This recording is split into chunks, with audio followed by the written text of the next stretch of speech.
Olá pessoal, saudações astronômicas. Na madrugada do último dia 8 de março, um casal da zona rural de São Mateus do Sul, no Paraná, acordou com um estranho estrondo vindo da área externa de sua propriedade. Pela manhã, aquele fato começou a fazer mais sentido, com os relatos e as imagens da reentrada do segundo estágio do foguete Falcon 9 da SpaceX que ocorreu naquela madrugada. Passada uma semana, enquanto vistoriavam as cercas de sua propriedade, encontraram um estranho objeto metálico retorcido que parece ter caído, marcando o solo e a vegetação no local.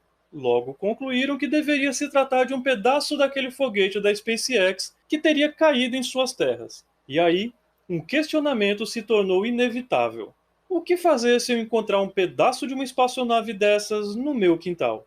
Existem tratados internacionais que regulamentam e definem as responsabilidades e os procedimentos a serem seguidos em ocasiões como essa. A população em geral não tem obrigação de conhecer o conteúdo desses tratados e, por isso, o melhor a se fazer é procurar as autoridades. Mas é importante saber que, para todo caso, a responsabilidade pelo lixo espacial e pelos danos causados por ele é do país de origem do objeto. Mesmo o foguete sendo da SpaceX, isso deve ser sempre tratado entre as nações envolvidas, ou seja, seria uma negociação diplomática entre o governo brasileiro e o americano.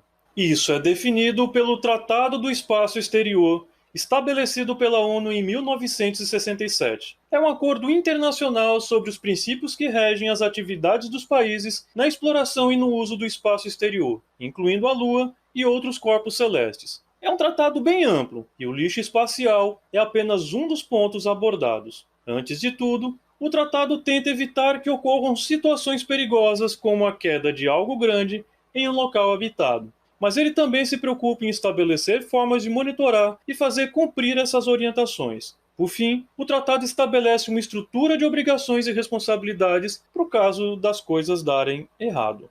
Para efeitos práticos, o acordo prevê que os foguetes devem ter sempre que possível uma forma de realizar uma reentrada controlada, evitando áreas habitadas do planeta. E a SpaceX de fato tem esse sistema em seus segundos estágios. Mas no caso do foguete que caiu na semana passada, como ele levava o Tuksat 5B para uma órbita geoestacionária, isso não era possível. Outro ponto prevê que os foguetes devem evitar explosões no espaço que gerem detritos que podem prejudicar outras missões espaciais. Por isso, em missões com a do Tuksat 5B, como o foguete acaba ficando muito tempo à deriva, ele precisa esvaziar os seus tanques de combustível para afastar qualquer risco de explosão. Por isso, ele perde a capacidade de realizar uma reentrada controlada. Agora, imagine se, em vez de cair no campo, o pedaço daquele foguete tivesse atingido a sua casa. O que o Tratado do Espaço Exterior poderia fazer por você?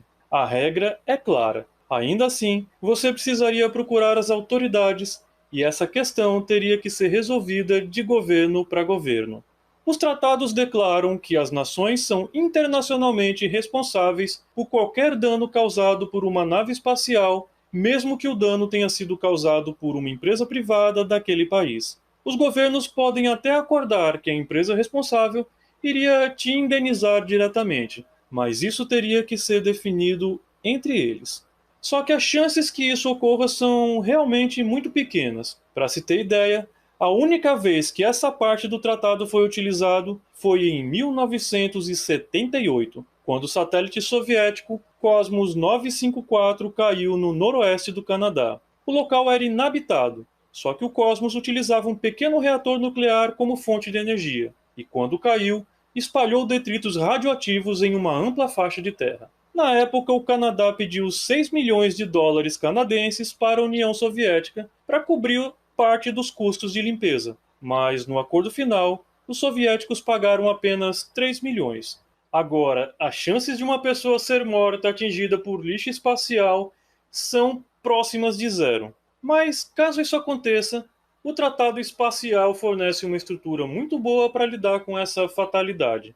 Claro que essa parte do acordo não é algo que a gente quer ver funcionar. Preferimos que as empresas e governos cuidem cada vez mais para que esse tipo de evento ocorra cada vez menos. Bons céus a todos e até a próxima!